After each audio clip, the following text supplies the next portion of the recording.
Silicon city ಬೆಂಗಳೂರಿನಲ್ಲಿ ದಿನದಿಂದ ದಿನಕ್ಕೆ ಟ್ರಾಫಿಕ್ ಸಮಸ್ಯೆ ಅನ್ನೋದು ವಿಪರೀತವಾಗ್ತಾ ಇದೆ. ಹೆಂಗಪ್ಪ ಈ ಟ್ರಾಫಿಕ್ ಅನ್ನು ನಿಯಂತ್ರಿಸೋದು ಅಂಥೇಳಿ ಒಂದು ಕಡೆ ಪೊಲೀಸರು ಟೆನ್ಷನ್ ಅನ್ನು ಮಾಡ್ಕೊಳ್ತಾ ಇದ್ದಾರೆ. ಇದರ ನಡುವೆ ಹೊಸ ವಾಹನವನ್ನ ಬೆಂಗಳೂರಿನಲ್ಲಿ ಖರೀದಿಸೋರ ಸಂಖ್ಯೆ ದುಪ್ಪಟ್ಟಾಗಿದೆ, ಜಾಸ್ತಿ ಆಗಿದೆ. ಇದು ಮತ್ತಷ್ಟು ಟ್ರಾಫಿಕ್ ಅನ್ನು ಹೆಚ್ಚಿಸುವಂತಹ ಸಾಧ್ಯತೆ ಕೂಡ ಇದೆ. ಈ ಕುರಿತಂತೆ ಒಂದು ವರದಿ ಇದೆ, ಬನ್ನಿ ನೋಡ್ಕೊಂಡು ಬರೋಣ. ಬೆಂಗಳೂರಿನಲ್ಲಿ ವಾಹನ ಖರೀದಿ ಪ್ರಮಾಣ ಹೆಚ್ಚಳ. 6 ತಿಂಗಳಲ್ಲಿ 4 ಲಕ್ಷದಷ್ಟು ಖಾಸಗಿ ವಾಹನಗಳು ನೋಂದಣಿ. ಹೀಗೆ ಆದ್ರೆ ಬೆಂಗಳೂರು ಟ್ರಾಫಿಕ್ ಸ್ಥಿತಿ ಅಧೋಗತಿ. ಬೆಂಗಳೂರು ಅಂದ ತಕ್ಷಣ ಬಹುತೇಕರ ತಲೆಗೆ ಬರೋದು ಟ್ರಾಫಿಕ್ ಸಮಸ್ಯೆ. ನಗರದ ಯಾವುದೇ ದಿಕ್ಕಿಗೆ ಹೋದ್ರೂ ವಾಹನ ಭರಾಟೆ ಇದ್ದೇ ಇರುತ್ತೆ. ಹಲವು ಬಾರಿ ನಗರದ ಟ್ರಾಫಿಕ್ ಅಂತಾರಾಷ್ಟ್ರೀಯ ಮಟ್ಟದ ಚರ್ಚಾ ವಿಷಯವಾಗಿದ್ದು ಕೂಡ ಉಂಟು. ಈ ಮಧ್ಯೆ ಈಗ ಮತ್ತೊಂದು ಶಾಕಿಂಗ್ ಅಂಶ ಒಂದು ಹೊರಬಿದ್ದಿದ್ದು. ಪರಿಸ್ಥಿತಿ ಹೀಗೆ ಆದ್ರೆ ನಗರದ ಟ್ರಾಫಿಕ್ ಸ್ಥಿತಿ ಇನ್ನೆಲ್ಲಿಗೆ ಹೋಗಿ ತಲುಪುತ್ತೆ ಅನ್ನೋ ಆತಂಕ ಶುರುವಾಗಿದೆ. ಹೌದು, ಬೆಂಗಳೂರಿನಲ್ಲಿ ಕಳೆದ ಕೆಲ ತಿಂಗಳಿನಿಂದ ವಾಹನ ಖರೀದಿ ನಿಯಂತ್ರಣ ಕಳೆದುಕೊಂಡಂತೆ ಕಾಣುತ್ತಿದೆ. ಕಾರಣ ದಾಖಲೆ ಪ್ರಮಾಣದಲ್ಲಿ ಖಾಸಗಿ ವಾಹನಗಳ ಖರೀದಿ ಆಗ್ತಾ ಇರೋದು. ಕಳೆದ ಏಪ್ರಿಲ್ನಿಂದ ಅಕ್ಟೋಬರ್ ಅಂತ್ಯದ ವೇಳೆಗೆ ಬೆಂಗಳೂರಿನಲ್ಲಿ 4 ಲಕ್ಷದಷ್ಟು ಖಾಸಗಿ ವಾಹನಗಳು ನೋಂದಣಿಯಾಗಿದೆ. ಕಳೆದ ಹಿಂದಿನ ವರ್ಷಗಳಿಗೆ ಹೋಲಿಕೆ ಮಾಡಿದರೆ ಸುಮಾರು 10% ಏರಿಕೆ ಕಂಡಿದೆ. ಖಾಸಗಿ ವಾಹನಗಳ ಪೈಕಿ ಅತಿ ಹೆಚ್ಚು ದ್ವಿಚಕ್ರ ವಾಹನಗಳು ನೋಂದಣಿಯಾಗಿದ್ರೆ ಕಾರುಗಳು 2ನೇ ಸ್ಥಾನದಲ್ಲಿದೆ. 7 ತಿಂಗಳಲ್ಲಿ 4 ಲಕ್ಷ ವಾಹನಗಳ ಖರೀದಿ.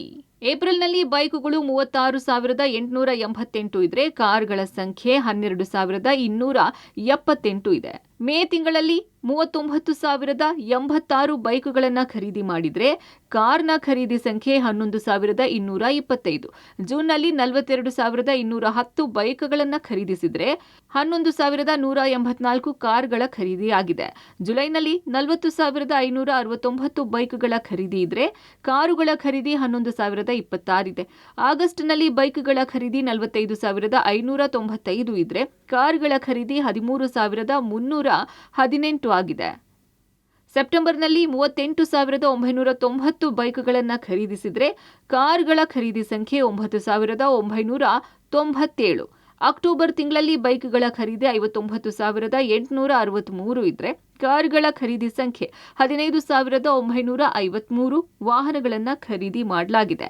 ಜೊತೆಗೆ ಒಟ್ಟು 7 ತಿಂಗಳಲ್ಲಿ 3,03,201 ಬೈಕುಗಳು ಸೇಲ್ ಆಗಿದ್ರೆ 84,963 ಕಾರುಗಳನ್ನು ಖರೀದಿಸಲಾಗಿದೆ.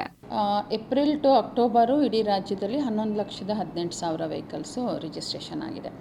ಅದೇ ಬೆಂಗಳೂರಿಗೆ ಬಂತು ಅಂತ ಅನ್ನೋದಾದರೆ ನಮಗೆ ಬೆಂಗಳೂರಲ್ಲಿ ಈಗಾಗಲೇ ನಮಗೆ 1,22,00,000 ವೆಹಿಕಲ್ಸ್ ಇದ್ದಾವೆ. ಏಪ್ರಿಲ್ ಟು ಅಕ್ಟೋಬರ್ ಅಂದರೆ ನಮಗೆ 4,48,000 ವೆಹಿಕಲ್ಸ್ ರಿಜಿಸ್ಟ್ರೇಷನ್ ಆಗಿದೆ. ಇನ್ನು 2025ರ ಮಾರ್ಚ್ವರೆಗೆ ಬೆಂಗಳೂರಿನಲ್ಲಿ 1.05 ಕೋಟಿ ಖಾಸಗಿ ವಾಹನಗಳ ನೋಂದಣಿಯಾಗಿತ್ತು. ಅದು 7 ತಿಂಗಳಲ್ಲಿ ಹೆಚ್ಚಾಗಿದ್ದು 1.09 ಕೋಟಿಗೆ ಏರಿಕೆಯಾಗಿದೆ.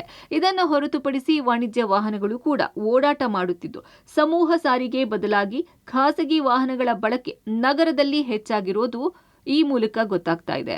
ಅಷ್ಟೇ ಅಲ್ಲ, ರಾಜ್ಯದಲ್ಲಿ ಒಟ್ಟು 3.6 ಕೋಟಿ ಖಾಸಗಿ ವಾಹನಗಳು ಇದ್ರೆ ಈ ಪೈಕಿ ಬೆಂಗಳೂರು ಒಂದರಲ್ಲೇ 1.9 ಕೋಟಿ ವಾಹನಗಳು ನೋಂದಣಿಯಾಗಿತ್ತು. ನಗರದ ಟ್ರಾಫಿಕ್ಗೆ ಇದು ಕೂಡ ಕಾರಣ ಎನ್ನಲಾಗ್ತಿದೆ. ವಾಣಿಜ್ಯ ವಾಹನಗಳ ಬಳಕೆ ಜಾಸ್ತಿ ಮಾಡಿದಷ್ಟು ಟ್ರಾಫಿಕ್ ಸ್ವಲ್ಪ ಅವಾಯ್ಡ್ ಮಾಡೋಕ್ಕಾಗತ್ತೆ. ಯಾಕಂದರೆ ಮಾಸ್ ಟ್ರಾನ್ಸ್ಪೋರ್ಟಲ್ಲಿ ನಮ್ಮಲ್ಲಿ BMTC ಎತ್ತಿದೆ ಕೈ. ಅವರು 35ರಿಂದ 40 ಲಕ್ಷ ಜನರಿಗೆ ಅವರು ಸರಾಸರಿ ಸೇವೆ ಕೊಡ್ತಾ ಇದ್ದಾರೆ. ಅದು ಬಿಟ್ಟರೆ ಮೆಟ್ರೋ ಇವತ್ತು ಆದಷ್ಟು ಫಾಸ್ಟಾಗಿ ವರ್ಕ್ ನಡೀತಾ ಇದೆ. ಮೆಟ್ರೋದಲ್ಲಿ 10 ಲಕ್ಷ ಜನ ಬಳಕೆ ಮಾಡ್ತಾ ಇದ್ದಾರೆ. ಇದಲ್ಲದೆ ನಾವು ಖಾಸಗಿ ಟ್ಯಾಕ್ಸಿಗಳಿದೆ, ಎಂಪ್ಲಾಯ್ ಟ್ರಾನ್ಸ್ಪೋರ್ಟೇಷನ್ ವಾಹನಗಳಿದೆ, ಗ್ರಾಮೀಣ ಭಾಗಕ್ಕೆ ಮಾಸ್ ಟ್ರಾನ್ಸ್ಪೋರ್ಟೇಷನ್ ಸ್ಟೇಜ್ ಕ್ಯಾರೇಜ್ ವೆಹಿಕಲ್ಗಳಿದೆ. ಇದರನ್ನು ಬಳಕೆ ಕೂಡ ಲಿಮಿಟೆಡ್ ಆಗ್ತಾ ಇದೆ. ಈಗ ಏನು ಅಕ್ಟೋಬರ್ ನವಂಬರ್ ತಿಂಗಳುಗಳಲ್ಲಿ ಸೇಲ್ಸ್ ವೆಹಿಕಲ್ಗಳು ಆಗ್ತಾ ಇದೆ, ಈ ಸಂದರ್ಭಗಳಲ್ಲಿ ಖಾಸಗಿ ವಾಹನ ಸೇಲ್ಸ್ ಜಾಸ್ತಿ ಆಗಿದೆ. ಒಟ್ಟಾರೆ ನಗರದಲ್ಲಿ ಜನಸಂಖ್ಯೆಗಿಂತಲೂ ವಾಹನ ಸಂಖ್ಯೆಗಳು ಹೆಚ್ಚಾಗ್ತಿವೆ. ಪರಿಸ್ಥಿತಿ ಹೀಗೆ ಮುಂದುವರೆದ್ರೆ ನಗರದಲ್ಲಿ ರಸ್ತೆಗಳಿದ್ರೆ ಸದ್ಯ ಗಂಟೆಗಟ್ಟಲೆ ಇರುವ ಟ್ರಾಫಿಕ್ ಸಮಸ್ಯೆ ಇನ್ಮುಂದೆ ದಿನಗಟ್ಟಲೆ ಒದ್ದಾಡುವ ಪರಿಸ್ಥಿತಿಯನ್ನ ತಂದೊಡ್ಡಿದ್ರೂ ಆಶ್ಚರ್ಯ ಪಡಬೇಕಿಲ್ಲ. Raghu Mariswamy, metro bureau, public TV, Bengaluru.